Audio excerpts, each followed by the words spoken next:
بسم الله الرحمن الرحيم إنا أعطيناك الكوثر فصل لربك وانحر إن شانئك هو الأبتر. وسلم على سيدنا ومولانا محمد رسوله النبي الأمين المكين الحنين الكريم الرؤوف الرحيم. أما بعد، أعوذ بالله من الشيطان الرجيم. بسم الله الرحمن الرحيم.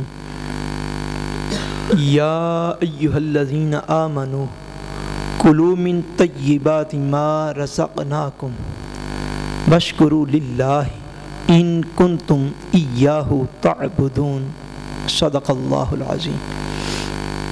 إن الله وملائكته يصلون على النبي يا أيها الذين آمنوا صلوا عليه وسلموا تسليما. اللهم صل على سيدنا ومولانا محمد وعلى آله وأصحابه وبارك وسلم. الصلاة والسلام عليك يا رسول الله وعلى آلك وأصحابك يا حبيب الله. الصلاة والسلام عليك يا رسول الله وعلى آلك وأصحابك يا حبيب الله. اللہ تبارک و تعالی وحدہ لا شریک کا بے پایاں فضل و کرم اور احسان و انعام ہے کہ جس نے باعث تخلیق کائنات رحمت للعالمین شافع روز جزا حضور سیدنا محمد مصطفیٰ صلی اللہ علیہ وآلہ وسلم کے مبارک وسیلہ سے ہم سب کو دولت ایمان عطا فرمائی. اللہ تبارک و تعالی کما حقہ ہمیں اس دولت کی قدر کرنے کی توفیق عطا فرمائے. آج کی گفتگو کا جو عنوان ہے وہ ہے کھانے پینے کے آداب. کیا عنوان بولیے؟ کھانے پینے کے آداب. اسلام میں کھانا کھانے کے حوالے سے جو ہے وہ کس طریقے کو پریفر کیا گیا ہے یا اس کا طریقہ جو ہے وہ کیا ہے. اس سلسلہ میں سب سے پہلی اور بنیادی اور ضروری بات وہ یہ ہے کہ کھانے کا جو بھی طریقہ ہو، جیسا بھی طریقہ ہو، اس سے پہلے سب سے زیادہ ضروری بات یہ ہے کہ وہ کھانا حلال اور طیب ہو. کھانا حلال اور طیب ہو، پاکیزہ ہو. پاکیزہ ہوگا تو پھر اگلی بات ہوگی. اگر کھانا پاکیزہ حلال طیب نہیں ہے تو پھر اس کے بعد اس کو کھڑے ہو کے کھایا جائے یا بیٹھ کے کھایا جائے، پھر چلتے پھرتے کھایا جائے یا اچھی طریقے سے بیٹھا جائے، ٹیبل کے اوپر بیٹھا جائے یا زمین کے اوپر بیٹھا جائے، پھر وہ سارا کچھ سیم ہے. یعنی ہم آداب پہ پہلے چلے جائیں اور بنیادی ضرورت جو ہے اس کے اوپر ڈسکس نہ کریں تو یہ مسئلے کی مکمل وضاحت نہیں ہے. یعنی کھانا کس طرح کھانا ہے، اس سے پہلے یہ کویسچن ہے کہ کھانا کون سا ہے جو آپ کھا رہے ہیں، وہ کھانا کیا ہے جو آپ کھاتے ہیں. اللہ تبارک و تعالیٰ نے واضح طور پر قرآن پاک میں ارشاد فرمایا یا ایھا الذین آمنوا کلوا من طیبات ما رزقناکم. فرمایا اے اہل ایمان، اے مومنوں، اے مسلمانوں، کھاؤ اس رزق میں سے جو ہم نے تمہیں دیا ہے، مگر کون سا؟ من طیبات، جو پاکیزہ اور حلال ہے. جو پاکیزہ اور حلال ہے اس کو کھاؤ. واشکروا للہ، اور اللہ تبارک و تعالیٰ کا شکر ادا کرو. ان کنتم ایاہ تعبدون، اگر تم صرف اسی کی عبادت کرنے والے ہو. یعنی اگر تم اللہ تبارک و تعالیٰ کی عبادت کرنے والے ہو، اگر تم مومن ہو، تو پہلی شرط یہ ہے کہ حلال طیب پاکیزہ چیزیں جو ہیں وہ کھاؤ. حلال میں اور طیب میں تھوڑا فرق ہے جو بعض مفسرین نے بیان کیا ہے. میں وہ بات کر کے تو آگے بات کو بڑھاتا ہوں. حلال تو ہو گیا حلال، مثلا فار ایگزامپل آپ یہ لے لیں کہ جو سیب ہے، فروٹ ہے، کوئی بھی سیب ہے، بنان ہے، انگور ہے، درویر ہیں، یہ سارے فروٹ جو ہیں یہ حلال ہیں. یہ کیا ہیں؟ بولیے کیا ہیں؟ حلال ہیں. ان کا کھانا جائز ہے. ایک ہے کھانے کا حلال ہونا، دوسرا ہے کھانے کا طیب ہونا، پاکیزہ ہونا. وہ پاکیزہ ہونا کیا ہے؟ مفسرین نے حلال میں اور طیب میں بھی یہ فرق کیا ہے. طیب پاکیزہ کو کہتے ہیں. مفسرین نے فرمایا کہ حلال تو ہو گیا کہ فلاں چیز حلال ہے، اور طیب اس میں یہ ہے کہ وہ چیز جس رزق سے حاصل کی جا رہی ہے وہ رزق بھی حلال ہو.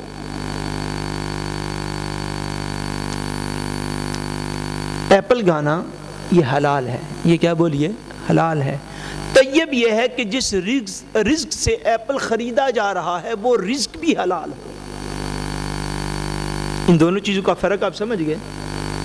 یعنی کھانا جو حلال کھانا ہوگا، حلال تو اپنی جگہ پہ حلال ہے.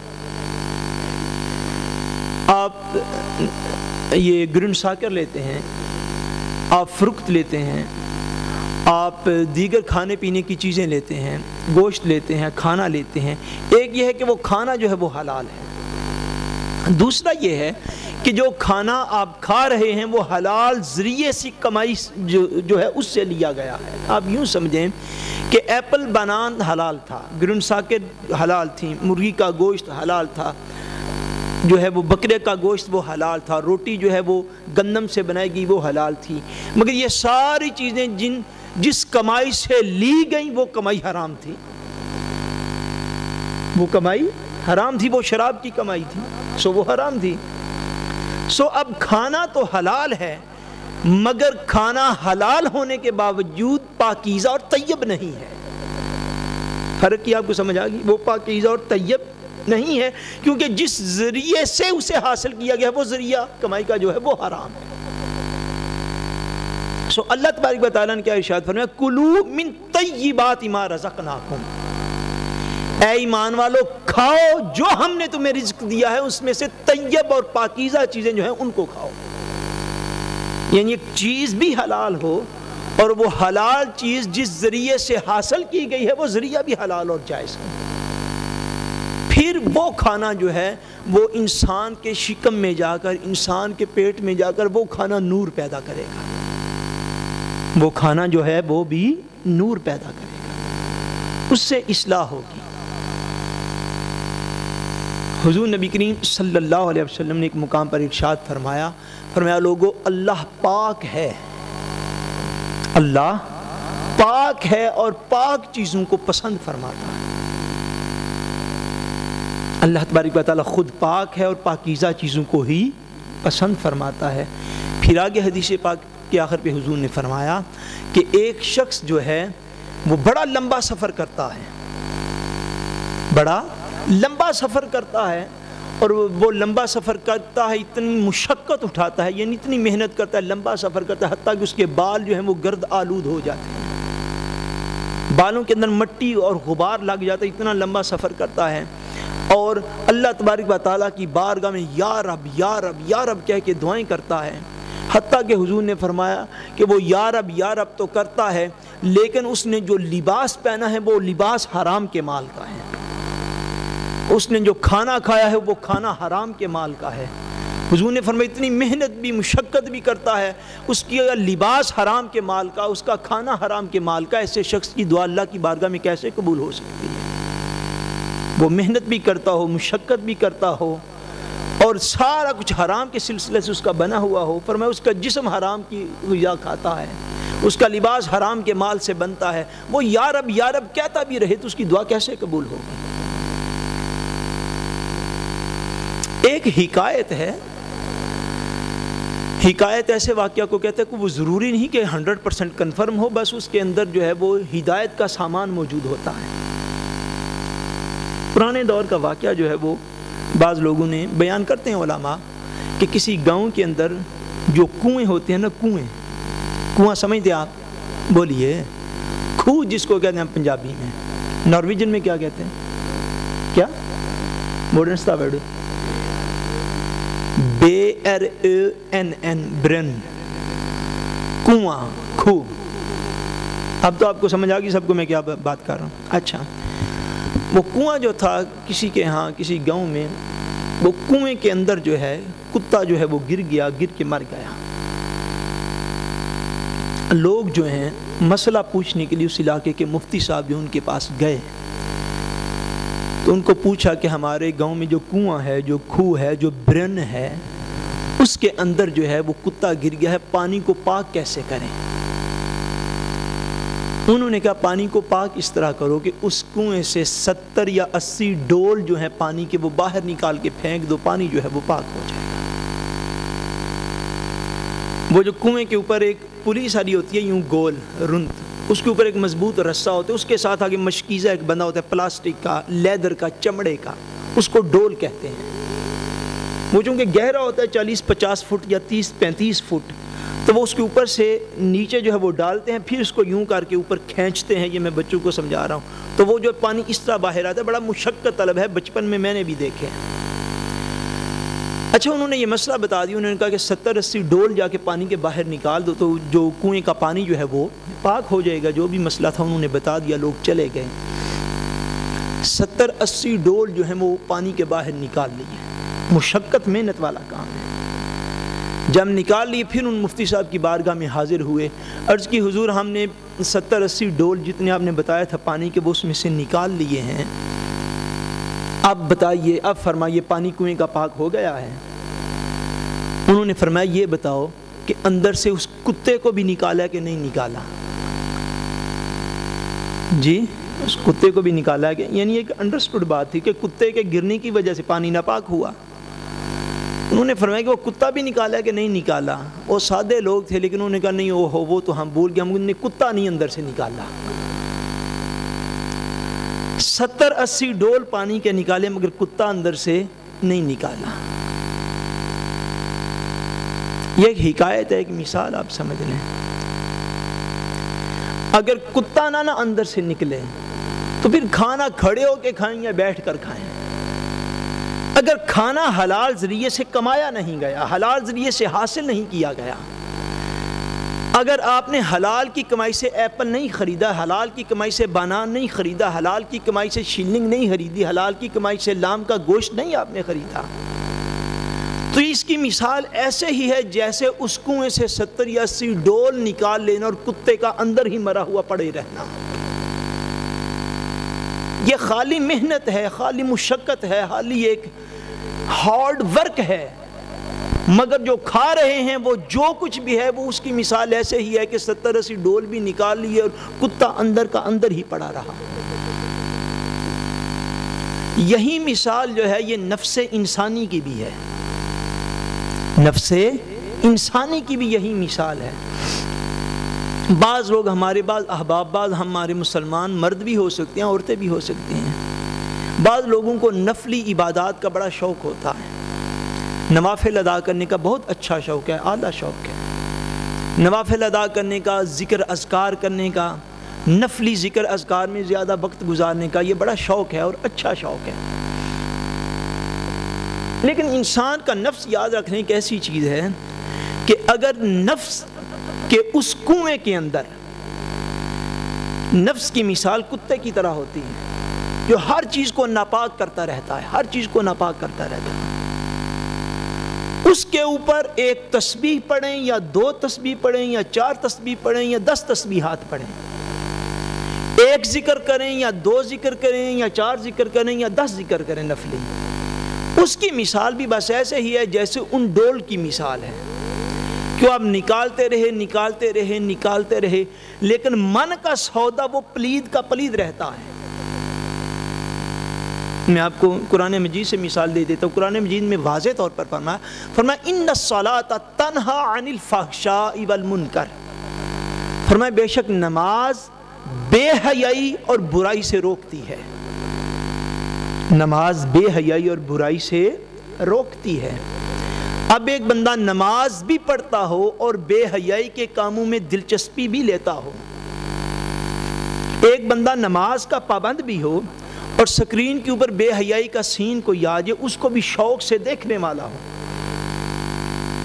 ایک بندہ 5 وقت کی نماز بھی پڑھتا ہو لیکن بے حیائی اور برائی کو گلی محلے میں آتے جاتے سکرین پر، پرنٹ میڈیا پر، الیکٹرانک میڈیا پر یا ویسے گلی میں یا اپنی تنہائی میں وہ برائی کو پسند بھی کرنے والا ہو۔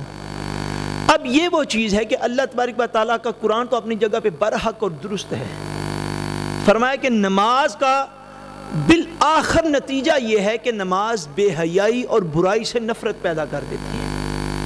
یہ نماز کا لازمی نتیجہ ہے۔ بے حیائی اور برائی سے نماز نفرت پیدا کر دے۔ نمازی بے حیائی اور برائی کو پسند نہیں کرتا ہوتا۔ 30 سال 25 سال 20 سال کے نماز پڑھنے والے بھی اگر بے حیائی کے کام کو پسند کر رہے ہوں، فحاشی اریانی کے کاموں کو پسند کر رہے ہوں، تو اس کا مطلب یہ ہے کہ وہ 20 سال ایسے ہی ہیں جیسے کنویں سے 70-80 ڈول نکالے گئے، کہ فرض کی پابندی بھی کی مگر فرض نے اس نتیجے تک نہیں پہنچایا جو نتیجہ پہلے دن ہی مل جانا چاہیے تھا۔ کیوں؟ کہ نفس کا کتا جو ہے وہ مارا نہیں گیا،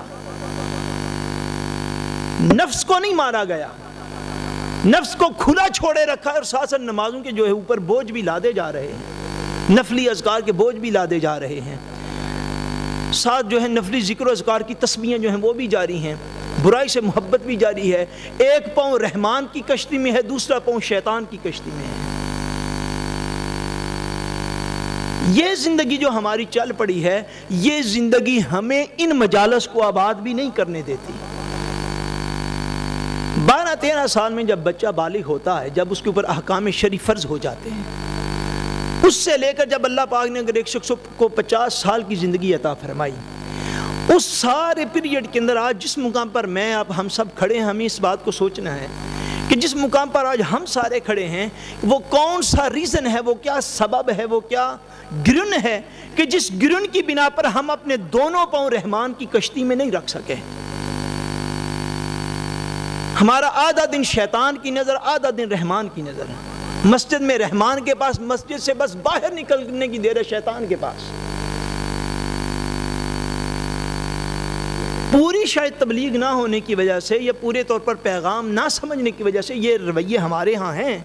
اللہ تعالی ہماری ماؤں بہنوں بیٹیوں کی عزتوں میں مزید اضافہ فرمائے، لیکن اپنی اصلاح بھی کریں کہ مسجد میں آئیں تو سر کے اوپر چادر بھی ہے، مسجد میں آئیں تو اچھا لباس بھی ہے، لیکن مسجد سے باہر نکلنے کی دیر ہے کہ سر کے اوپر چادر جو ہے وہ غائب ہے، لباس جو ہے وہ بڑا ڈیفرنٹ ہے۔ یہ ہمارے مسلمان کلچر میں اب یہ چیزیں آ گئی ہیں۔ کیوں؟ کیا مسجد کا خدا کوئی اور ہے یا گلی گاتے کا خدا کوئی اور ہے؟ مسجد کا خدا کوئی اور ہے یا اسکول کالج اور یونیورسٹی کا خدا کوئی اور ہے؟ مسجد کا نظام یہ عیسائیت کی طرح اپنی مسجدوں کا نظام نہیں ہمیں بنانا چاہیے کہ چند دیر کے لیے تھوڑی دیر عبادت کی، بعد میں نہ دنیا کو خبر کہ اس کا بھی کوئی خدا ہے، نہ خود اپنے آپ کو خبر کہ یہ بندہ مسجد کے اندر بھی جاتا تھا۔ یعنی یہ جو دو ہم نے زندگیاں بیک وقت اختیار کی ہوئی ہیں، یہ وہ بنیادی ریزن ہے کہ نماز تو پڑھتے ہیں مگر نماز اس نتیجے تک پہنچاتی نہیں ہے، روزہ تو رکھتے ہیں مگر روزہ اس نتیجے تک پہنچاتا نہیں ہے۔ کیوں نہیں پہنچاتا؟ اس کا سبب یہ ہے کہ نفس کا کتا مرا نہیں ہوا، نفس اسی طرح کبھی ہے جس طرح جوانی کی عمر میں کبھی تھا، اسی طرح بڑھاپے میں بھی کبھی۔ اس لیے ذکر اذکار بھی کرتے ہیں، نماز بھی پڑھتے ہیں، روزے بھی رکھتے ہیں، مگر وہ لذت اور سرور نصیب نہیں ہوتے۔ آپ کو چھوٹی سی بات بتا دوں، جو آنکھ بے حیائی کی طالب ہے، اللہ کا قرآن سن کر اس آنکھ سے آنسو نہیں بہیں گے، پکی بات ہے۔ یہ دل کی سختیاں ہیں، یہ دل کی سختیاں ہیں۔ جو آنکھ بے حیائی کو دیکھ کر سرور پانے والی ہے، اس کو کعبۃ اللہ کے فیوزات اور انوار نظر نہیں آئیں گے، آنکھیں جھکانے کی ضرورت ہوتی ہے۔ فرمایا اللہ تبارک و تعالیٰ نے مردوں کو بھی مخاطب کر کے اور عورتوں کو بھی علیحدہ علیحدہ مخاطب کر کے قرآن پاک میں فرمایا کہ اے مسلمان مردوں اور اے مسلمان عورتوں، جب چلا کرو تو نگاہوں کو نیچا رکھا کرو۔ جب یہ شعور نہیں رہے گا، جب یہ تمیز نہیں رہے گی، تو اس وقت سارے کام بھی کیے جاتے رہیں گے مگر ان کے نتائج بھی دستیاب نہیں ہوں گے۔ اور نتائج تب دستیاب ہوتے ہیں جب بندہ میں انگانگ اپنے قلب سے ساری برائی کی محبت نکال کے محض مولا کی خاطر سارے کام کرنے والا بن جاتا ہے۔ بہرحال بات دور چلی گئی، میں یہ عرض کر رہا تھا کہ کھانے پینے کے آداب جو ہے وہ ہم نے بیان کرنے تھے، اور ان آداب میں سے پہلا ادب اور پہلا طریقہ جو ہے وہ یہ ہے کہ کھانا حلال ہونا چاہیے۔ یہ پہلی شرط ہے، کھانا خود بھی حلال ہو اور حلال کے ذریعے سے اسے حاصل بھی کیا گیا ہو۔ خود بھی حلال ہو اور حلال کے ذریعے سے بھی حاصل کیا گیا ہو، پھر وہ طیب ہوتا ہے، پھر وہ اعلیٰ اور پاکیزہ ہوتا ہے۔ اب کھانا کھانے کے جو طریقے ہیں یا آداب ہیں کہ کھانے کو کس طریقہ سے کھایا جائے گا،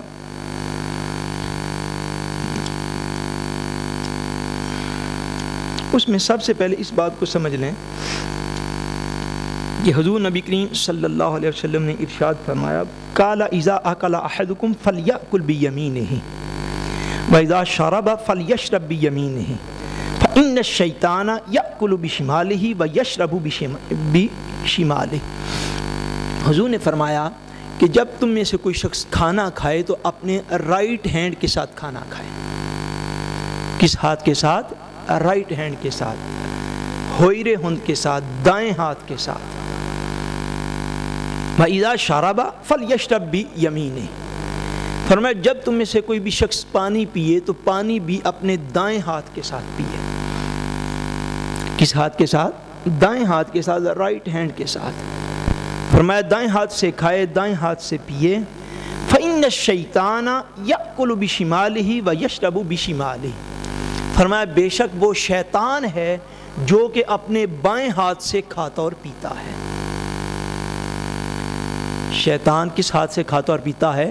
بائیں ہاتھ سے، لیفٹ ہینڈ کے ساتھ۔ سو حضور نے مسلمانوں کو یہ حکم فرمایا کہ جب تم کھانا کھانے لگو یا پانی پینے لگو تو کون سا ہاتھ استعمال کرو؟ بولیے دایاں۔ کون سا؟ دایاں، رائٹ ہینڈ فرمایا اپنا یوز کرو، اس لیے کہ شیطان جو ہے وہ بائیں ہاتھ کے ساتھ کھاتا اور پیتا ہے۔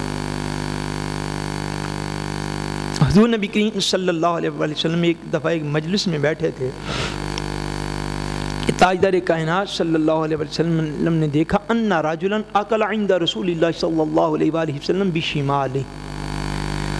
حضور صلی اللہ علیہ وسلم ایک مجلس میں بیٹھے تھے کہ ایک شخص حضور کی مجلس میں بیٹھے ہوئے بائیں ہاتھ کے ساتھ کھا رہا تھا، اپنے لیفٹ ہینڈ کے ساتھ کھا رہا تھا۔ فقال کل بیمینک، حضور نے اسے ارشاد فرمایا کہ اپنے دائیں ہاتھ کے ساتھ کھاؤ۔ کس ہاتھ کے ساتھ؟ بولیے کس ہاتھ سے؟ دائیں ہاتھ کے ساتھ۔ نادان تھا، نا سمجھ تھا، یوں کہنے بدقسمت تھا، کہتے حضور کو قال لا استطیع، کہتے اللہ کے رسول میرے اندر اتنی طاقت نہیں ہے۔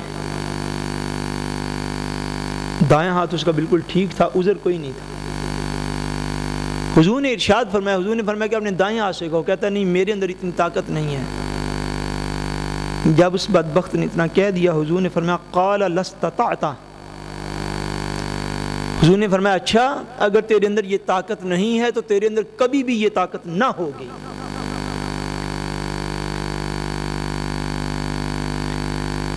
ما منعه الا الكبر قال فما رفعها الى فيه، صحابی رسول فرماتے ہیں کہ وہ جو شخص حضور کی بارگاہ میں بیٹھا تھا اس نے کہہ دیا کہ یا رسول اللہ میرے ہاتھ میں اتنی طاقت نہیں کہ میں دائیں ہاتھ سے کھاؤں، میں بائیں سے ہی کھاؤں گا۔ حضور نے فرمایا اچھا اگر طاقت نہیں ہے تو یہ طاقت کبھی بھی نہیں ہوگی۔ صحابی فرماتے حضور کو اتنا فرمانے کی دیر تھی، ساری عمر وہ شخص اپنے دائیں ہاتھ کو اپنے منہ تک نہیں لے کے جا سکا، پھر ساری عمر ہی بائیں سے کھاتا۔ حضور نے اسی وقت فرما دیا، فرمایا اچھا اگر یہ جواب دیتے ہو کہ مجھے طاقت نہیں ہے، حالانکہ اس کے اندر طاقت تھی، تندرست تھا، صحت مند آدمی تھا۔ حضور نے فرمایا اچھا اگر طاقت نہیں ہے تو پھر میری بھی یہ دعا ہے کہ تمہیں کبھی بھی طاقت حاصل نہ ہوگی۔ صحابی کہتے پھر جتنی دیر تک زندہ رہا ہے اس کا ہاتھ یہاں سے اٹھ کے تو اس کے منہ تک نہیں آ سکتا، دائیں ہاتھ اس کو اسی جگہ پر رک گیا تھا۔ یعنی نبی کریم صلی اللہ علیہ وسلم کو اگر بندے کو عذر کوئی نہ ہو، بیمار نہ ہو، تو حضور کو یہ عمل بڑا پسند ہے کہ مسلمان جب بھی کھانا کھائے یا پانی پیے تو کس ہاتھ سے؟ بولیے دائیں ہاتھ کے ساتھ۔ بلکہ کھانا کھانے پانی پینے سے پہلے جو ضروری بات ہے وہ یہ ہے کہ حضور ایک اور حدیث پاک اسی جگہ پر مسلم شریف کے اندر ہی موجود ہے کہ حضور صلی اللہ علیہ وسلم کی بارگاہ اقدس میں حضور ایک دفعہ ایک مقام پر بیٹھے ہوئے تھے، کھانے کا حضور انتظار فرما رہے تھے کہ کھانے کا انتظار کرتے کرتے وہاں پر ایک لڑکی جو ہے چھوٹی بچی وہ دوڑتی ہوئی آئی۔ حضور کھانے کا انتظار فرما رہے ہیں، اور لڑکی جو ہے وہ دوڑتی دوڑتی جب آئی تو نبی کریم صلی اللہ علیہ وسلم نے اس کے ہاتھ کو پکڑ لیا. بولیے اس کے ہاتھ کو بول لیا نا, پکڑ لیا. حضور نے اس کے ہاتھ کو پکڑ لیا. تھوڑی دیر بعد ایک اور شخص دوڑا آیا, وہ بھی آ کے کھانے میں شامل ہونا چاہتا تھا. جب وہ آیا تو حضور نے اس کے ہاتھ کو بھی پکڑ لیا. دونوں کے ہاتھ کو حضور نے پکڑ لیا اور ارشاد فرمایا کہ یہ دونوں خود نہیں تھے اور ان کو شیطان دوڑا کے لے کے آ رہا تھا کہ یہ کھانے پہ اللہ کا نام لیے بغیر, یعنی بسم اللہ پڑھے بغیر کھانے کو شروع کر دیں.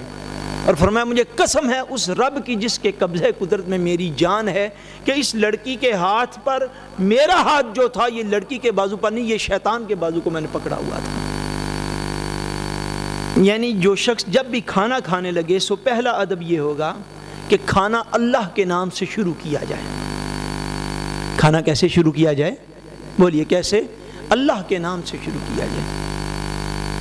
بسم اللہ الرحمن الرحیم پڑھ کر شروع کیا جائے, یا بسم اللہ وعلا برکت اللہ پڑھ کر شروع کیا جائے. یعنی کھانا جب بھی کھایا جائے تو اللہ تبارک و تعالیٰ کا نام اس پر لازمی لیا جائے. اور اللہ تبارک و تعالیٰ کا نام جو ہے اور اللہ تبارک و تعالیٰ کا ذکر جو ہے یہ آپ تھوڑا کریں یا زیادہ, تھوڑا کریں یا زیادہ کریں. جب آپ تھوڑا ذکر کریں گے یا زیادہ ذکر کریں گے دونوں طریقوں سے جو ہے یہ صاف ظاہر ہے جائز ہے.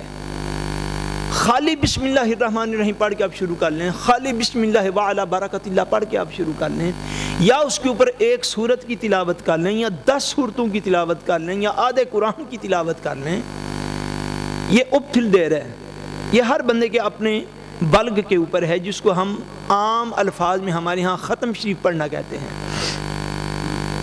جب ہم ختم شریف پڑھتے ہیں تو ختم شریف میں بھی وہی اللہ تعالیٰ کا نام ہی لیا جاتا ہے اور کچھ نہیں کیا جاتا. قرآن مجید کی کچھ صورتیں جو ہیں جو پڑھی جاتی ہیں. آپ اب بسم اللہ الرحمن الرحیم کو اگر آپ لیں تو بسم اللہ الرحمن الرحیم اٹ سیلف یہ قرآن مجید کی ایک آیت ہے. یہ قرآن مجید کی ایک آیت ہے. سورہ النمل کے اندر اللہ تبارک و تعالیٰ نے ارشاد فرمایا کہ جب حضرت سلیمان علیہ السلام نے خط لکھا, ملکہ بلقیس کو خط لکھا تو اس کے اوپر لکھا انہو من سلیمان و انہو بسم اللہ الرحمن الرحیم. سو بسم اللہ الرحمن الرحیم اٹ سیلف جو ہے یہ قرآن مجید کی ایک آیت بھی ہے.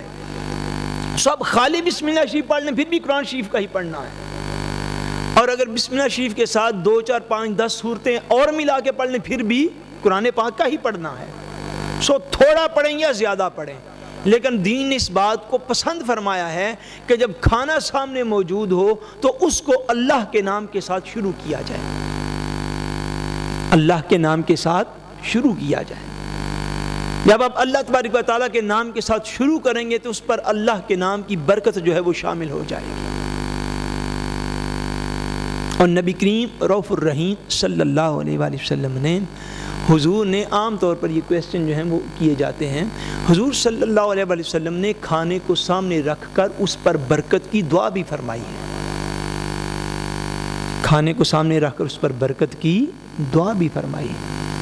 یا تو لوگ دین سمجھتے نہیں یا پھر اپنی فرقہ وارانہ طبیعتوں کے باعث دین کو سمجھنا نہیں چاہتے, اور چھوٹی چھوٹی باتوں پہ امت مسلمہ کو تقسیم کرنے کا دھندا جو ہے وہ لوگوں نے شروع کیا ہوا. یہ جو ختم کہاں سے آیا, کوئی پوچھے نا ختم کہاں سے آیا, اس کو بولیں صحیح مسلم شریف سے ختم آیا ہے. کہاں سے آیا ہے؟ مسلم شریف سے ختم آیا ہے. حدیث پاک میرے سامنے ہے, غزوہ خندق کی بات ہے. کس جنگ کی؟ غزوہ خندق کی. صحابہ کرام ارشاد فرماتے ہیں, اور یہ صحابی کون ہے؟ حضرت جابر بن عبداللہ رضی اللہ تعالی عنہ. طویل حدیث پاک میں ترجمہ کر دیتا ہوں. صحابی ارشاد فرماتے ہیں کہ جب ہم خندق کھود رہے تھے, خندق آپ کو پتہ ہے جب مکہ والوں نے حملہ کیا تو مدینہ منورہ میں آج بھی وہ جو ہے وہ نشان تو نہیں لیکن وہ جگہ جو ہے وہ مینشن کی گئی ہے, کس جگہ پر خندق جو ہے کھودی گئی, جہاں پہ 7 مسجدیں تھی. کبھی جو لوگ پرانے گئے ہیں مدینہ منورہ وہ جانتے ہیں, 7 مساجد جسے کہتے تھے. ان مسجدوں میں آج بھی ایک مسجد جو ہے وہ موجود ہے جہاں پر نبی کریم صلی اللہ علیہ وسلم نے دعا فرمائی تھی غزوہ خندق کے موقع پر. مسجد فتح اسے کہتے ہیں غالباً. بہرحال وہ جب خندق جو ہے وہ کھودی جا رہی تھی تو صحابی کہتے ہیں ہم نے دیکھا کہ حضور صلی اللہ علیہ وسلم کے چہرے اقدس پر بھوک کے آثار تھے، بھوک کے آثار تھے۔ اب حضور کے چہرے اقدس پر جب بھوک کے آثار ہوں تو اس کا مطلب یہ ہے کہ صحابہ کرام حضور صلی اللہ علیہ وسلم کے چہرے اقدس کو عام طور پر زیارت کی خاطر ضرور دیکھا کرتے تھے، اور حضور کو جب بھوک کے آثار ہوتے، یعنی بھوک کافی دن ہو جاتے یا کافی پہر گزر جاتے، کھانا نہ حضور نے کھایا ہوتا اور دستیاب نہ ہوتا، تو تاجدار کائنات کی عادت کریمہ یہ تھی کہ حضور صلی اللہ علیہ وسلم عام طور پر کسی غلام یا صحابی کو کہتے نہیں تھے کہ مجھے بھوک لگی، حضور کی عادت کریمہ تھی، عام طور پر آپ کہتے نہیں تھے۔ صحابہ نے بھوک کے آثار حضور کے چہرے سے دیکھ لیے کہ حضور صلی اللہ علیہ وسلم سخت بھوک کی حالت میں ہیں۔ حضرت جابر بن عبداللہ رضی اللہ تعالیٰ عنہ جو ہیں وہ گھر گئے اور جا کے اپنی زوجہ جو ہیں، اپنی وائف جو ہیں، ان سے کہا کہ میں نے دیکھا ہے کہ حضور صلی اللہ علیہ وسلم سخت بھوک کی حالت میں ہیں، گھر میں اگر کوئی چیز ہے تو مجھے بتاؤ، میں حضور کو جا کے انویٹیشن دیتا ہوں کہ یا رسول اللہ صلی اللہ علیہ وسلم آپ تشریف لائیں اور ہمارے گھر آ کے کھانا تناول فرمائیں۔ گھر گئے تو گھر والوں نے بتایا کہ گھر میں ٹوٹل 4 کلو جو ہیں۔ کتنے کلو؟ بولیے نا، کتنے کلو؟ 4 کلو۔ 4 کلو جو سے آپ کو پتہ ہے روٹی بنتی ہے۔ انہوں نے کہا 4 کلو جو ہیں اور ایک پالتو بکری ہے ہمارے گھر میں، اور اس وقت کوئی چیز دستیاب نہیں ہے۔ اور صحابی رسول نے انہوں نے یہ کیا کہ وہ بکری جو ہے اس کو ذبح کر دیا۔ کل کائنات گھر کی کیا تھی؟ ایک بکری صرف۔ حضور صلی اللہ علیہ وسلم پر یہ جو ہے نا خرچ کرنے کا معاملہ، یاد رکھیں خرچ جو ہے یہ بہت زیادہ فگرز میں خرچ کریں تو ضروری نہیں کہ پھر اجر ملتا ہے۔ اب ایک شخص کے پاس 10 کروڑ ہے، ایک شخص کے پاس 10,000 ہے، اس کی کل کائنات ہی 10,000 ہے۔ اگر اس کروڑ والے نے اپنے کروڑ میں سے 10 لاکھ خرچ کیا تو اس نے اپنی کل کائنات نہیں خرچ کی، اور اگر 10,000 والے نے اپنا 10,000 ہی خرچ کر دی، اس نے تو اپنی کل کائنات خرچ کر ڈالی۔ اجر اس کے لیے ہے جس نے اپنی حیثیت میں اس سے بھی بڑھ کر رہ کر خرچ کیا۔ ان کے پاس ایک بکری تھی، 4 کلو جو تھے، ٹوٹل گھر میں کھانے پینے والی وہی چیزیں تھیں۔ انہوں نے اسی وقت بکری کو ذبح کر دیا کہ میں نے رسول اللہ کو بھوک کے عالم میں دیکھا ہے، اپنا مال بچا کے نہیں رکھوں گا۔ بکری کو ذبح کر دیا، 4 کلو جو تھے، اس سے اپنی بیگم صاحبہ کو کہا کہ آپ کھانا بنائیں، میں جا کر حضور کی بارگاہ میں عرض کرتا ہوں۔ جہاں پہ خندق کھودی جا رہی تھی وہاں پر گئے، عرض کیا یا رسول اللہ صلی اللہ علیہ وسلم، حدیث پاک کے لفظ ہیں، وہ کہتے ہیں کہ میں حضور کی بارگاہ میں حاضر ہوا تو حضور کے کان میں سرگوشی کی۔ یہ بڑی پیاری حدیث پاک ہے، بڑے لطف کے ساتھ سننے والی۔ حضور کے کان میں بولیے سرگوشی کی، آہستہ آواز کے ساتھ حضور کے کان میں میں نے کہا یا رسول اللہ صلی اللہ علیہ وسلم، حضور ہمارے گھر میں 4 کلو کے قریب آٹا موجود ہے جو کا، ایک بکری جو ہے وہ میں ذبح کر آیا ہوں، تو آپ اپنے 2-4 ساتھیوں کو ساتھ لے آئیں اور میرے گھر میں تناول فرمائیں، کھانا جو ہے میرے گھر میں کھائیں، اس لیے کہ آپ کے چہرے اقدس پر بھوک کے آثار ہیں۔ حضرت جابر کہتے ہیں کہ میں نے حضور کے کان میں یہ سرگوشی کی، آہستہ سے کہا۔ نبی کریم صلی اللہ علیہ وسلم نے کیا کیا؟ حضور نے بلند آواز سے سارے صحابہ کو پکارا اور حضور نے فرمایا میرے سارے صحابہ غور سے سن لو، تم سب کا کھانا آج جابر کے گھر میں ہے۔ جابر کہتے میں بڑا پریشان ہوا، میں حضور کے کان میں کہہ رہا ہوں، سرگوشی کر رہا ہوں کہ یا رسول اللہ اتنا آٹا موجود ہے، اتنا کھانا موجود ہے، آپ 2-4 صحابہ کو قریبیوں کو ساتھ لیں تو آ کے میرے گھر میں کھانا کھائیں۔ اور حضور اعلان فرما رہے ہیں کہ میرے سارے صحابہ سن لو، آج تم سب کا کھانا جو ہے وہ جابر کے گھر ہے۔ صحابی رسول کہتے ہیں جابر رضی اللہ تعالیٰ عنہ کہ میں دوڑا گھر آیا، آ کر میں نے اپنی بیگم صاحبہ کو کہا کہ معاملہ تو بڑا خراب ہو گیا ہے۔ اب 4 کلو اگر کھانا موجود ہو تو میرے خیال میں اس کو میکسیمم 15 یا 16 بندے کھا سکتے ہیں۔ اگر ایک پاؤ ہر بندے کے اوپر آپ تقسیم کریں تو 16 یا 17 بندے جو ہیں وہ کھا سکتے ہیں اس کھانے کو۔ وہ کہتے ہیں کہ جب میں گھر آیا تو میں نے کہا اپنی بیگم صاحبہ کو کہا کہ اس طرح معاملہ ہوا ہے، میں نے حضور کے کان میں یہ بات کہی تھی، حضور نے جتنے بھی صحابہ وہاں پر آن ڈیوٹی ہیں سب کو کہا کہ تم سب کی آج دعوت ہے جابر کے گھر، چلو چلتے ہیں۔ ان کی بیگم صاحب آگے سے عرض کرتی ہیں کہ آپ اس طرح کریں کہ یہ تو بڑی انسلٹ والی بات ہو جائے گی کہ گھر میں لوگ آئے ہوں اور کھانا جو ہے وہ پورا نہ ہو، اس سے تو بڑی رسوائی ہوگی، بہرحال جو ہوگا وہ بہتر ہوگا۔ وہ کہتے کہ میں نے آٹا گوندا، نبی کریم صلی اللہ علیہ وسلم نے ارشاد فرمایا جابر جب گھر جاؤ آٹا گوند کے رکھ دینا، لیکن اس میں سے روٹیاں پکانا شروع نہ کرنا، ہانڈی پکا کے تیار کر لینا مگر ہانڈی سے سالن ڈالنا شروع نہ کرنا جتنی دیر تک میں اپنے مبارک قدم لے کر تمہارے گھر میں نہیں آ جاتا۔ آپ کہتے کہ ہم نے وہ ایک بکری کا بچہ جو ذبح کیا تھا وہ اور 4 کلو آٹا جو ہے وہ ہم نے گوند کے تیار کر لیا، کھانا جو ہے وہ بن گیا، ہنڈیا ہماری جو ہے وہ آگ کے اوپر موجود تھی کہ نبی کریم صلی اللہ علیہ وسلم اپنے صحابہ کو لے کر تشریف لائے تو حضور نے کیا کیا؟ فرماتے ہیں آپ فَبَصَقَ فِيهَا وَبَارَكَ فَأَخْرَجْتُ لَهُ عَجِينَةً فَبَصَقَ فِيهَا۔ فرماتے ہیں حضرت جابر کے نبی کریم صلی اللہ علیہ وسلم نے کیا کیا کہ حضور نے جو گوندا ہوا آٹا تھا، حضور صلی اللہ علیہ وسلم اس کے پاس کھڑے ہوئے اور حضور نے اس آٹے کے اندر اپنا لعاب دہن شریف ڈالا، اپنا لعاب دہن، اپنے منہ کا تھوک مبارک جو ہے وہ اس کے اندر ڈالا۔ پھر کیا کیا؟ حضور نے فرماتے ہیں کہ حضور نے وبارکا، اور حضور نے اس آٹے کے اوپر کھڑے ہو کے برکت کی دعا فرمائی۔ پھر تاجدار کائنات نے اس ہنڈیا کا جو منہ ہے اس کو کھولا، ثم عمد الی برماتنا فبصق فیہا وبارکا۔ فرماتے پھر حضور نے اس ہنڈیا کے اوپر سے ڈھکن کو اٹھایا، اس کے اندر اپنا لعاب دہن ڈالا اور اس پر برکت کی دعا کی، اور اس پر برکت کی دعا کی۔ حضور نبی کریم صلی اللہ علیہ وسلم کا لعاب دہن جو ہے اس میں اللہ تبارک و تعالیٰ نے ساری کائنات کی شفائیں رکھی ہوئی تھیں۔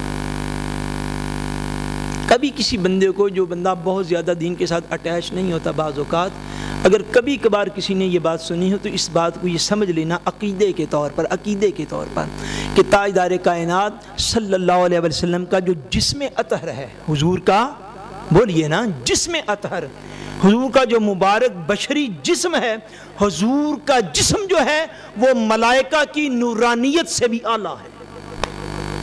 حضور کا جسم پاک ملائکہ کی نورانیت سے بھی اعلیٰ اور افضل ہے۔ اسی لیے تو نبی کریم صلی اللہ علیہ وسلم ساری کائنات میں کسی انسان کو پسینہ آئے تو اس کے پسینے سے بدبو آتی ہے، حضور کو جب پسینہ آتا تھا حضور کے پسینہ سے خوشبو آیا کرتی تھی، اور حضور کے منہ کا جو لعاب ہے یہ ساری کائنات کے لیے شفا ہے، ساری کائنات کے لیے شفا ہے، اس لیے کہ وہاں پہ نظام اور ہے۔ کسی بھی معاملہ جب میں نے یہ عرض کر دیا ذمہ داری کے ساتھ کہ ملائکہ نور سے بنے ہیں اور ان کی نورانیت جو ہے وہ بھی جسم اطہر مصطفیٰ سے کم ہے، حضور کے جسم اقدس کی بشریت سے بھی ان کی نورانیت بھی کم ہے۔ نبی کریم صلی اللہ علیہ وآلہ وسلم نے اس آٹے کے اندر اپنا لعاب دہن شریف ڈالا، پھر برکت کی دعا کی، ہنڈیا کے اندر لعاب دہن شریف ڈالا، پھر برکت کی دعا کی۔ حضرت جابر کہتے ہیں وہ جو 4 کلو آٹا تھا ہمارا اور وہ جو 1 ہنڈیا ہم نے بنائی تھی، فرماتے ہیں اس میں سے اس روز غزوہ خندق کے موقع پر اس دن 1000 صحابہ تھے۔ کتنے؟ 1000 صحابہ تھے۔ فرماتے 1000 کا 1000 صحابی ہمارے گھر سے آ کر کھانا بھی کھا گیا، اور بعد میں جب حضور صلی اللہ علیہ وسلم تشریف لے گئے تو ہمارا آٹا جو تھا وہ بھی 4 کلو کو 4 کلو تھا، اور ہماری ہنڈیا بھی اسی طرح پوری کی پوری تھی۔ یہ حضور کا معجزہ بھی تھا اور کھانے کے اوپر برکت کی دعا کا ثبوت بھی تھا کہ حضور نے بارکہ کے لفظ 2 دفعہ اس حدیث پاک میں کہ کھانے پر برکت کی دعا فرمائی ہے۔ اور ایک اور مقام پر اس سے بالکل نیکسٹ ون جو حدیث پاک امام مسلم نے اس مقام پر جو ہے وہ درج کی ہے، اس میں اور زیادہ وضاحت کے ساتھ یہ بات جو ہے وہ کلیئر ہو جاتی ہے کہ حضور صلی اللہ علیہ وسلم نے کھانے پر اللہ کا ذکر کیا، کھانے پر حضور نے اللہ کا ذکر کیا ہے۔ اور یہ حضرت انس بن مالک رضی اللہ تعالی عنہ سے روایت ہے وہ کہتے ہیں کہ اس میں بھی وہی ہے کہ حضرت ابو طلحہ نے جا کر اپنے گھر میں اپنی وائف سے حضرت ام سلیم رضی اللہ تعالیٰ عنہا سے کہا کہ میں نے رسول اللہ صلی اللہ علیہ وسلم کی آواز مبارک میں کمزوری اور نکاہت محسوس کی ہے، جس سے میں نے اندازہ لگایا کہ حضور پتہ نہیں کتنے پہر سے اور کتنے گھنٹوں سے حضور بھوک کی کیفیت میں اور حضور نے کھانا نہیں کھایا، تمہارے پاس کچھ ہے تو ہمیں بتاؤ۔ انہوں نے کہا میرے گھر میں صرف چند روٹیاں موجود ہیں اس وقت، اور تو کچھ نہیں۔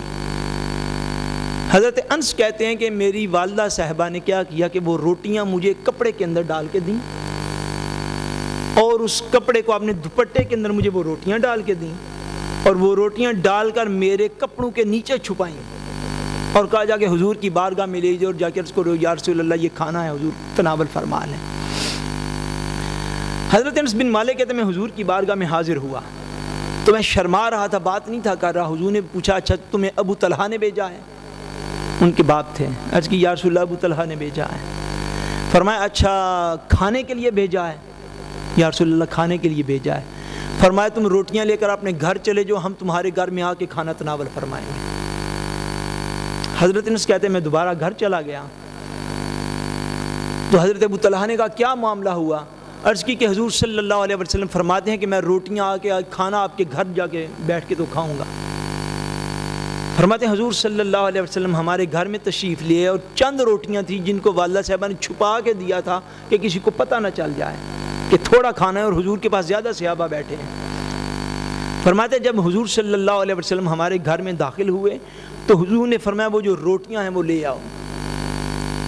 فرماتے ہیں روٹیاں لے آئے، اور روٹیوں کے ساتھ ہمارے گھر میں تھوڑا گھی پڑا ہوا تھا، گھی، وہ تھوڑا گھی جو ہے وہ ہم نے روٹیوں کے اوپر نچوڑا، اور وہ ہمارا سالن تھا اس دن کا، سالن کے لیے چیز کوئی نہیں تھی۔ فرماتے ہیں روٹیوں کے اوپر گھی نچوڑا، گھی لگایا، وہ حضور صلی اللہ علیہ وسلم کی بارگاہ میں پیش کیا۔ حضور نے فرمایا ان کو توڑو، روٹیوں کو توڑو، روٹیوں کے ٹکڑے کیے۔ جب روٹیوں کے ٹکڑے کیے تو حضرت ام سلیم ارشاد فرماتی ہیں ثم قال فیہ رسول اللہ صلی اللہ علیہ وآلہ وسلم ما شاء اللہ۔ فرماتی ہیں پھر حضور صلی اللہ علیہ وآلہ وسلم نے ان کو سامنے رکھ لیا، اور ان روٹیوں کے ٹکڑوں پر، یعنی اس روٹی پر جو چند روٹیاں تھیں، حضور صلی اللہ علیہ وآلہ وسلم نے کچھ پڑھنا شروع کیا۔ کیا کیا بولیے؟ کچھ پڑھنا شروع کیا۔ آج کل ہماری مائیں بہنیں بیٹیاں، یہ میلاد شریف کا مہینہ تھا، ابھی بھی محافل جاری ہیں، گھروں کے اندر جاتی ہیں تو واپس جو تھلباکے میلنگر ملتی ہیں وہ یہ ہے کہ جی فلاں محفل میں کوئی بندہ آیا ہوا تھا، فلاں محفل میں وہ کہتے ہیں جی آپ ختم کیوں پڑھتے رہتے ہیں؟ یہ میں ختم کی دلیل مسلم شریف سے عرض کر رہا ہوں، حدیث پاک صحیح کی صورت میں۔ وہ کہتے ہیں کہ حضور صلی اللہ علیہ وسلم نے روٹیوں کو توڑنے کا حکم دیا، توڑ کر سامنے رکھ لیں تو حضور نے ان کے اوپر کچھ پڑھنا شروع کیا۔ بولیے یہ لفظ دہرائیے، کیا کرنا شروع کیا؟ کچھ پڑھنا شروع کیا، کچھ دعائیہ کلمات حضور صلی اللہ علیہ وسلم نے پڑھے۔ اب حضور نے پڑھا کیا ہے یہ بات سمجھنے والی ہے۔ حضور صلی اللہ علیہ وسلم نے اپنی ساری ظاہری حاجات طیبہ میں حضور نے جو کچھ بھی اپنی زبان اقدس سے نکالا ہے، یاد رکھ لیں اس کی صرف 2 شرعی حیثیتیں ہیں۔ کتنی؟ صرف 2، کہ حضور کی زبان اقدس سے یا تو قرآن نکلا ہے، یا تو قرآن نکلا ہے، اور اگر قرآن نہیں نکلا تو جو کچھ بھی نکلا ہے وہ حدیث رسول ہوتی ہے۔ آپ کی میری بقیہ ساری کائنات جو ہے اس کی باتوں کی 1000 قسمیں ہیں، اس کی باتوں کی فشیلیت ہی پر ہے۔ نبی کریم صلی اللہ علیہ وسلم کی زبان اقدس سے جو باتیں ارشاد ہوئیں، جو نکلی، ان کی صرف 2 حیثیتیں ہیں، یا تو وہ اللہ کا قرآن ہے، یا تو وہ اللہ کا قرآن ہے، اور اگر وہ قرآن نہیں پھر حضور گھر میں بیٹھ کے بات کریں یا مسجد میں بات کریں یا بازار میں بات کریں یا میدان جنگ میں بات کریں، پھر وہ جو کچھ ہے وہ حضور کا اپنا فرمان ہے اور ارشاد ہے، اور وہ حدیث ہے، اور وہ حدیث ہے۔ یعنی حضور نے کھانا سامنے رکھا، اب حدیث پاک کے لفظ ہیں کہ فَأَدَمْتُ ثُمَّ قَالَ فِيهِ رسول اللہ صلی اللہ علیہ وآلہ وسلم ما شاء اللہ ان یقول، پھر جو کچھ اللہ نے چاہا حضور نے اس کے اوپر پڑھا۔ یعنی یا تو حضور نے قرآن پڑھا، اور اگر قرآن نہیں پڑھا پھر حضور نے کچھ دعائیں پڑھی اور وہ جو دعائیں پڑھی وہ حدیث کہلائے گی. یعنی حضور نے جو کچھ بھی پڑھا اس سے یہ ثابت ہوتا ہے کہ حضور نے کھانا سامنے رکھ کر یا تو اس کے اوپر قرآن پڑھا ہے, اگر قرآن نہیں پڑھا تو کچھ دعائیں پڑھی ہیں وہ حدیث کہلائے گی. نبی کریم صلی اللہ علیہ وسلم نے اس کے اوپر پڑھا, وہ فرماتی ہیں حضور پڑھتے رہے. پھر حضور نے فرمایا کہ 10 بندوں کو آنے کی اجازت دو, اور 10 صحابہ کا ایک گروہ آیا اس نے کھانا کھایا, پھر 10 صحابہ کا دوسرا گروہ آیا اس نے کھانا کھایا, پھر 10 صحابہ کا تیسرا گروہ آیا اس نے کھانا کھایا. حضرت ابو طلحہ کہتے ہیں وہ جو چند روٹیاں ہمارے گھر موجود تھیں اس دن حضور کے ساتھ 70 یا 80 صحابہ اکرام تھے, سب کے سب ان روٹیوں کو آ کے کھاتے رہے, وہ کھا کر چلے بھی گئے, ہماری روٹیاں اسی قدر پھر بھی موجود تھیں, وہ روٹیاں اسی قدر پھر بھی موجود تھیں. یہ ختم پڑھنے کی برکتیں ہوتی ہیں کہ نہیں ہوتی؟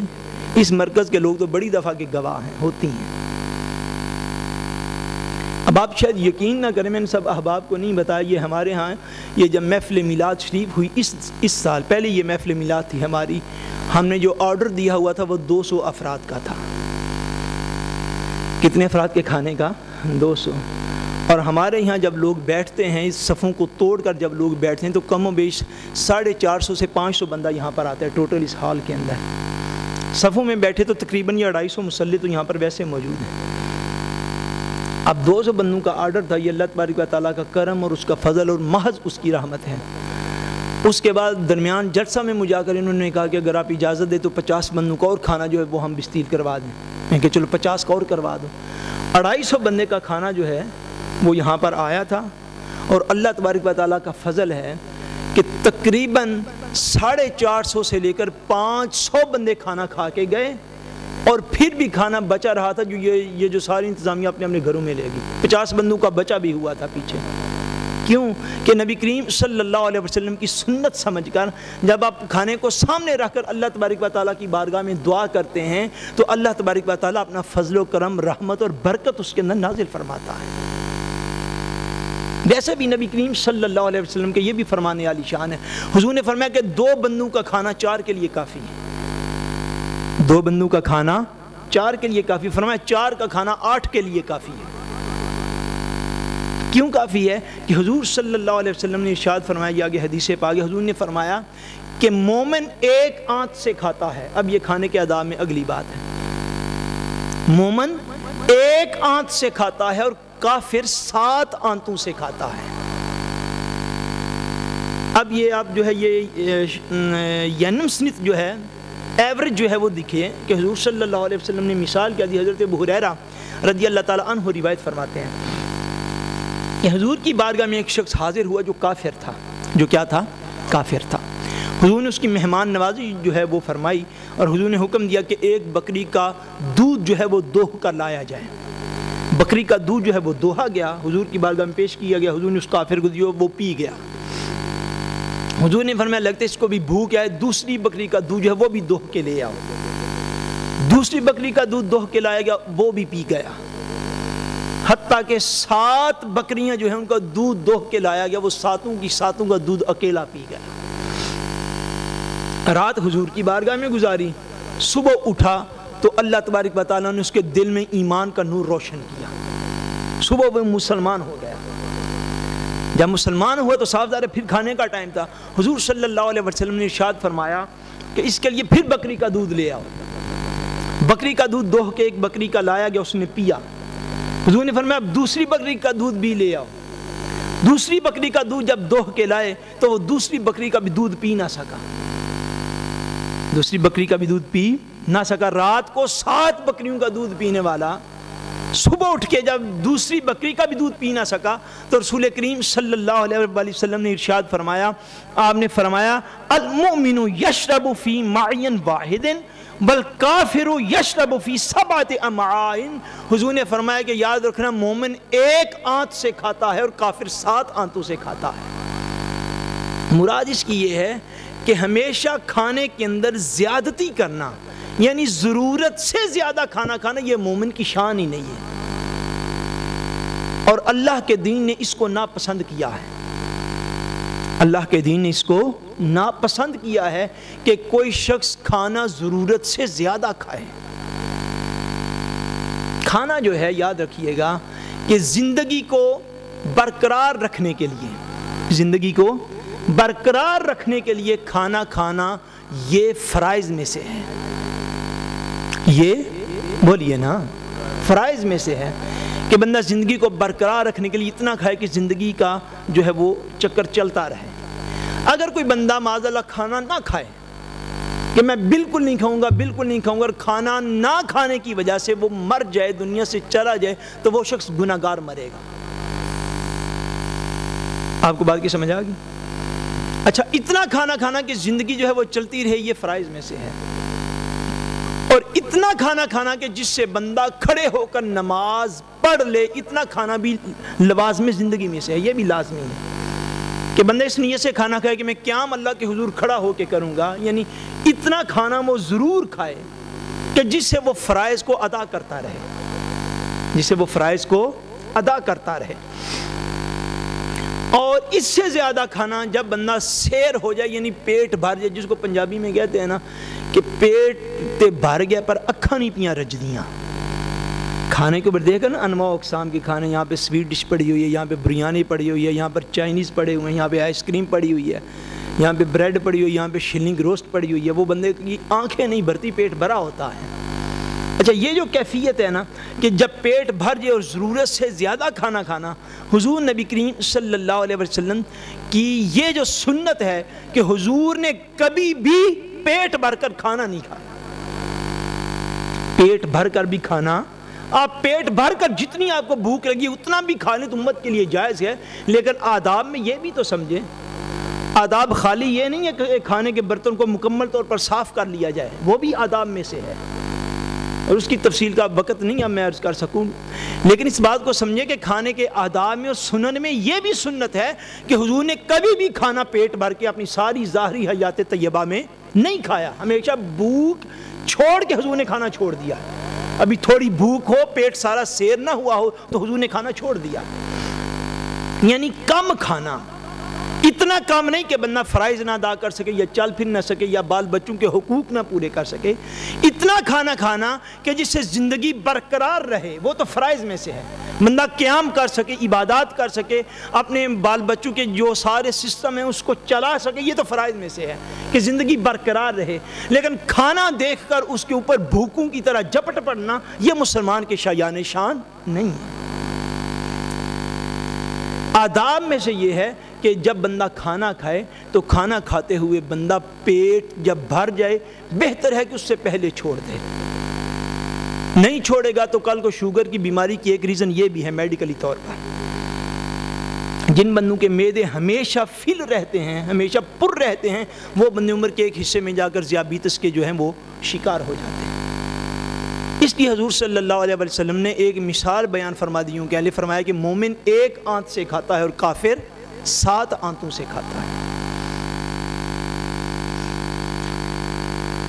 اور کھانے کے اندر جو دیگر آداب میں سے ایک یہ چیز جو ہے حضرت ابو ہریرہ رضی اللہ تعالیٰ عنہ نے بیان فرمائی کہ ما عاب رسول اللہ صلی اللہ علیہ وآلہ وسلم طعاما قد کان اذا اشتہى شیئا اکلا وان کرہہ ترکہ۔ فرماتے ہیں کہ حضور صلی اللہ علیہ وسلم نے جب بھی کھانا کھایا، اب حضرت ابو ہریرہ یاد رکھیے گا ان صحابہ میں سے ہیں، صحابہ کی لائف بھی صاف ظاہر ہے کہ انسانی لائف تھی، کچھ صحابہ جو وہ کھیتی باڑی کرتے تھے، کچھ صحابہ تجارت کے لیے دور دراز کے سفر کرتے تھے، اور صحابہ کی ایک جماعت ایسی بھی تھی جو 24 گھنٹے حضور کی بارگاہ میں حاضر رہتی تھی۔ آپ جب مسجد نبی شریف کی زیارت کے لیے جائیں تو ایک جگہ پر ایک چبوترا صاحب بھی بنا ہوا ہے جس کو کہتے ہیں اصحاب صفہ کا چبوترا، اصحاب صفہ کا چبوترا۔ اصحاب صفہ یہ لوگ تھے جو ہمہ وقت حضور صلی اللہ علیہ وسلم کی بارگاہ میں حاضر رہتے تھے، اور ان کی تعداد 70-80 سے لے کر 400 افراد تک بھی رہی ہے۔ حضرت ابو ہریرہ رضی اللہ تعالیٰ عنہ حضور کے ان صحابہ میں سے ہیں جو اصحاب صفہ میں شامل تھے، یعنی ہر وقت حضور کی بارگاہ میں بیٹھنے والے، ہر وقت۔ یہ حضرت ابو ہریرہ یہ کہتے ہیں کہ ما عاب رسول اللہ صلی اللہ علیہ وسلم طعاما، فرماتے ہیں کہ حضور صلی اللہ علیہ وسلم نے کبھی بھی اپنی حیات طیبہ میں حضور نے کبھی بھی کھانے کا عیب نہیں نکالا. یہ بات بڑی سمجھداری سے سننے یاد رکھنے والی، یہ آداب میں سے ہے. کھانے کا عیب حضور نے کبھی بھی بولیے نا نہیں نکالا. آج کچا رہ گیا ہے، آج نمک نہیں سی صحیح ہے، آج مرچاں چوکھیاں نے. یہ محدثین نے میرے آگے کتاب کھلی بھئی اس کی شرح میں یہی الفاظ لکھے ہیں. فرماتے حضور نے کبھی کھانے کا عیب نہیں نکالا کہ اللہ کا عطا کیا ہوا رزق ہے، کبھی بھی عیب نہیں نکالا. بلکہ حضور کا طریقہ کار کیا تھا؟ کانا اذا اشتہا شیئا اکلا. فرماتا جب حضور کو کوئی چیز پسند آتی تو حضور کھا لیتے. غلام پیش کرتے، ازواج مطہرات پیش کرتی، جو چیز پسند آتی حضور کھا لیتے. وَإِن كَرِهَهُ تَرَكَ. اور اگر کسی چیز کو حضور پسند نہ فرماتے تو حضور اس کو چھوڑ دیتے، اس کو کھاتے نہیں تھے. یعنی حضور کے جو صحابہ کرام ہیں یا ازواج مطہرات ہیں وہ اس بات سے جان جاتی تھیں بس کہ حضور کی بارگاہ میں کوئی چیز پیش کی، حضور نے پسند نہیں فرمائی تو حضور نے نہیں کھائی. لیکن اپنی زبان اقدس سے اس کا عیب بیان نہیں فرمایا کہ یہ اچھی نہیں ہے یا مجھے پسند نہیں ہے، بس اس کو چھوڑ دیا ہے. بائن کریہہ ترکا. اگر حضور نے ناپسند کیا تو حضور نے اس کو چھوڑ دیا، اگر ناپسند کیا تو حضور نے اسے چھوڑ دیا، کھایا نہیں. مگر کھانے کا عیب کبھی نبی کریم صلی اللہ علیہ وسلم نے اپنی حیات طیبہ میں بیان نہیں کیا کہ آج کھانا صحیح نہیں تھا جی بنا ہوا، آج یہ نہیں تھا، آج وہ نہیں تھا. اور کھانے کا عیب بیان نہ کرنا یہ بھی کھانے کے آداب میں سے ہے. اور کھانے کی ضرورت سے زیادہ تعریف کر دینا یہ بھی دینی مزاج کے خلاف بات ہے. اس سے بندے کی نفسانی حالت کا پتہ چلتا ہے کہ اس کو بس کھانے پینے سے غرض ہے اور کچھ بھی نہیں. ضرورت سے زیادہ تعریف کھانے کی کرنا، یہ یورپ کے اندر یہ مسئلہ بیان کرنا بھی بڑا مشکل کام ہے، ہر بندہ نہیں کرتا. یاد رکھنا، ایک پلیٹ کھا لی، 5 منٹ میں پلیٹ کھائی، 15 منٹ تعریف کی، واہ جی واہ کیا بات ہے. پھر گھر گئی ہماری مائیں بہنیں پڑی ہیں، پھر گھر سے ٹیلی فون کر کے پھر کھانے کی تعریف کی. اس کے بعد اگلے 15 دن بعد وہ بندہ یہاں پر مسجد میں درس قرآن پہ ملا، ایک دفعہ پھر اس کے سامنے کھانے کی تعریف کی. بھئی کھانا اندر گیا، جسم کا حصہ بنا، بیکار ضائع ہو گیا، باقی بات ختم ہو گئی. کھانے کے اندر عیب بھی نہ نکالنا اور ضرورت سے زیادہ اس کی تعریف بھی نہ کرنا یہ حسن اخلاق اور حسن آداب طعام میں سے ہے. اور نبی کریم صلی اللہ علیہ وآلہ وسلم نے آخری بات اب بیان کرتا ہوں، اور بھی کچھ باتیں تھیں لیکن اب وقت نہ ہونے کی وجہ سے چونکہ میں وقت جو ہے وہ زیادہ جو ہے وہ نہیں لینا چاہتا. حضور صلی اللہ علیہ وسلم نے یاد رکھیے گا کہ اکثر جو ہے وسلم نے کھانا بیٹھ کر کھایا ہے. اکثر حضور نے کھانا بولیے نا، اکثر حضور نے کھانا بیٹھ کر کھایا ہے. اور اکثر حضور صلی اللہ علیہ وسلم نے پانی بیٹھ کر پیا ہے. مگر بعض اوقات نبی کریم صلی اللہ علیہ وسلم نے پانی کھڑے ہو کر بھی پیا ہے. بعض اوقات حضور نے پانی کھڑے ہو کر بھی پیا ہے. جس طرح مشہور مثال ہر بندہ جانتا ہے کہ آب زمزم جو ہے وہ کھڑے ہو کے پیا جاتا ہے، وہ بھی پانی ہے. آب زمزم ہمیشہ کھڑے ہو کے پیا جاتا ہے. 2 قسم کے پانی ایسے ہیں، 2 قسم کے ہیں کہ جن کو کھڑے ہو کے پینا جو ہے وہ زیادہ مستحب اور زیادہ افضل اور زیادہ اعلیٰ ہے. ایک تو وہ پانی جو آب زمزم ہے، کون سا آب زمزم. دوسرا وہ پانی کہ جو وضو کا بچا ہوا پانی ہوتا ہے. اب تو ہمارے ہاں وہ رواج نہیں رہا اس کلچر میں آ کر. وضو جو ہے وہ بیٹھ کر کرنا سنت ہے، وضو بیٹھ کر کرنا سنت ہے. اب جس برتن میں وضو کے لیے آپ نے پانی لیا ہو اس میں اگر کچھ پانی بچ جائے اس پانی کو بھی کھڑے ہو کے پینا یہ زیادہ افضل ہے. وضو کا بچا ہوا پانی کھڑے ہو کے پینا یہ زیادہ افضل ہے. اس کے ان 2 پانیوں کی قسموں کے علاوہ باقی بھی اگر کوئی پانی ہو اور اگر کوئی بندہ اس کو کھڑے ہو کے کبھی کبھار پی لے، اکثر نہیں، یہ میں ذمہ داری سے بات کرنے کے لیے، اکثر نہیں، کبھی کبھار اگر کوئی بندہ اس کو کھڑے ہو کے پی لے تو کھڑے ہو کے پینے سے وہ بندہ گناہگار نہیں ہوتا. کھڑے ہو کے پینے سے بندہ گناہگار نہیں ہوتا. سنت کے ایسے مفہوم بیان کرنے سے گریز کرنا چاہیے کہ بندے کو معاملات کی صحیح طرح سمجھ نہ آ سکے.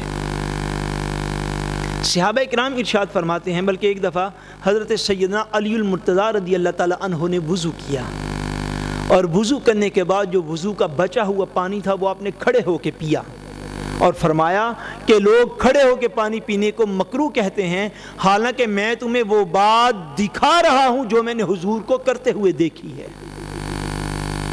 جو حضور کو کرتے ہوئے دیکھی ہے۔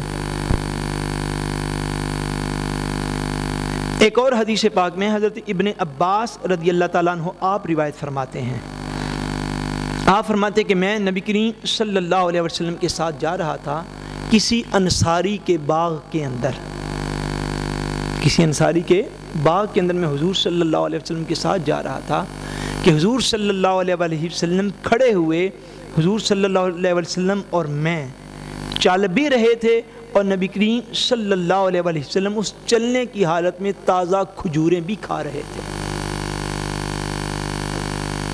چلنے کی حالت میں تازہ کھجوریں بھی آپ کھا رہے تھے۔ ایک اور حدیث پاک جو ہے امام ترمذی روایت فرماتے ہیں کہ حضرت ابن عمر رضی اللہ تعالیٰ عنہ، حضرت عبداللہ ابن عمر، حضرت عمر فاروق کے بیٹے، یہ بھی صحابی رسول ہے، آپ فرماتے ہیں کہ کننا ونحن نمشی ونشرب ونحن قیام، فرماتے ہیں کہ نبی کریم صلی اللہ علیہ وسلم کے عہد مبارک میں، آپ کی ظاہری حیات پاک میں، ہم یعنی صحابہ کرام چلتے پھرتے کھاتے بھی تھے اور پیتے بھی تھے۔ حالانکہ حضرت ابن عمر جو ہیں، جو اہل علم ہوں وہ پتہ ہوگا انہیں کہ آپ حضور صلی اللہ علیہ وسلم کی ہر سنت پر عمل کرنے کے بہت زیادہ حریص تھے، اور آپ یہ فرماتے ہیں کہ حضور کی ظاہری حیات پاک کے دور میں ہم چلتے پھرتے کھاتے بھی تھے اور پیتے بھی تھے۔ اب مسئلے کی جو ہے وہ وضاحت میں کر دوں، وہ یہ ہے کہ بیٹھ کر کھانا اور پینا، بیٹھ کر کھانا اور پینا یہ سنت میں سے ہے، بیٹھ کر کھانا اور پینا یہ سنت میں سے ہے، لیکن بالفرض اگر کوئی شخص کبھی کبھار، اکثر نہیں، اکثر ہوگا تو پھر سنت کو چھوڑنے والا ہوگا، جیسا یہ میں نے روایات استدلال اور ثبوت کے طور پر پڑھ دی کہ حضور صلی اللہ علیہ وسلم نے خود بھی کھڑے ہو کے کھجوریں حضور نے کھائی ہیں، اور نبی کریم صلی اللہ علیہ وسلم نے، ایک صحابی ارشاد فرماتی ہیں کہ حضور ہمارے گھر تشریف لائے تو مشکیزہ جو ہے وہ لٹکا ہوا تھا، مشکیزہ لٹکا ہوا تھا، تو حضور نے اس لٹکے ہوئے مشکیزے سے کھڑے ہو کر حضور نے پانی پیا ہے، لٹکے ہوئے مشکیزے سے کھڑے ہو کر حضور نے پانی پیا ہے۔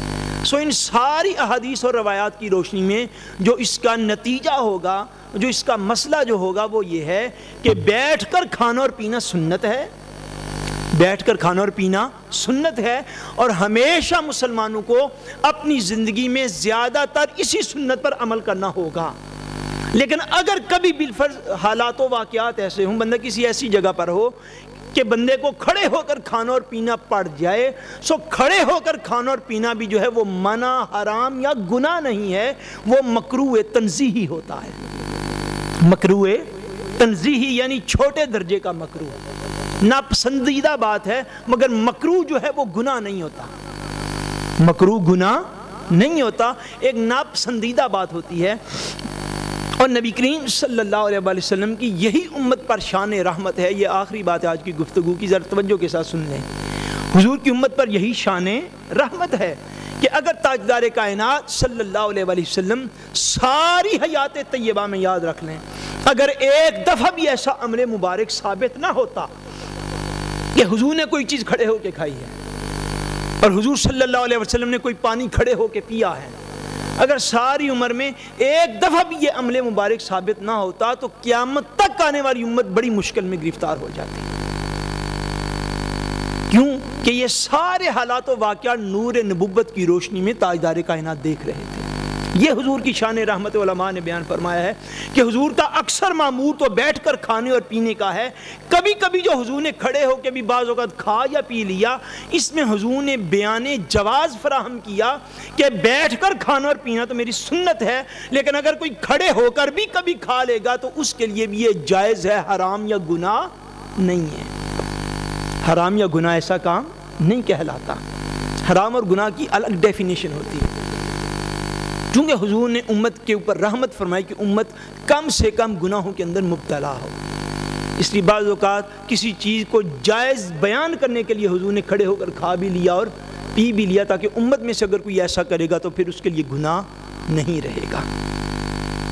ورنہ حضور کے رحمت للعالمین ہونے کا یہ مفہوم نہیں ہے جو اب اس دور میں لوگوں نے بیان کرنا شروع کر دیا ہے کہ کوئی شخص گستاخ رسول بھی ہو جائے تو اس کو بھی معاف کر دو، جی حضور تو ساری کائنات کے لیے رحمت ہے۔ بالکل فائل انٹرپریٹیشن ہے اسلام کی، بالکل متسط انٹرپریٹیشن ہے۔ رحمت للعالمین ہونے کے یہ مفہوم ہے کہ حضور نے امت کے لیے آسانیاں فراہم کی ہیں، اور ایسی آسانیاں فراہم کی ہیں کہ امت ان آسانیوں کا مشاہدہ انشاءاللہ قبر و حشر میں اللہ تعالیٰ کی بارگاہ میں جا کے کرے گی۔ ورنہ اگر امت کے اکثر افراد اب ڈیوٹیوں پر جانے والے، اب دوڑلی تھیت کی وجہ سے جو امت کے اکثر افراد ہیں، بعض کو چلتے چلتے کھانا پینا پڑ جاتا ہے، اور اگر بندہ چلتے پھرتے کھا پی لے اور وہ گناہ میں بھی مبتلا ہو جائے تو آپ اندازہ فرمائیں کہ اکثریت تو گناہ کے اندر مبتلا ہو جائے گی، پھر اور گناہ کے اندر مبتلا ہو جائے گی تو قبر و حشر میں جواب دینا پڑے گا۔ اس لیے نبی کریم صلی اللہ علیہ وسلم نے بعض اوقات ایسے اعمال فرمائے جو کہ بیان جواز کے لیے حضور نے کیا تاکہ امت جو ہے گناہ کے اندر گرفتار نہ ہو۔ اگر کسی کو ضرورت ہو وہ کھا بھی لے، وہ ناپسندیدہ اور مکروہ ہے، تنزیہی تو رہے گا مگر حرام یا گناہ نہیں بنے گا۔ دیگر بھی آداب تھے لیکن میں اس بات کو آج اسی موضوع پر ختم کرتا ہوں۔ وما علینا الا البلاغ المبین۔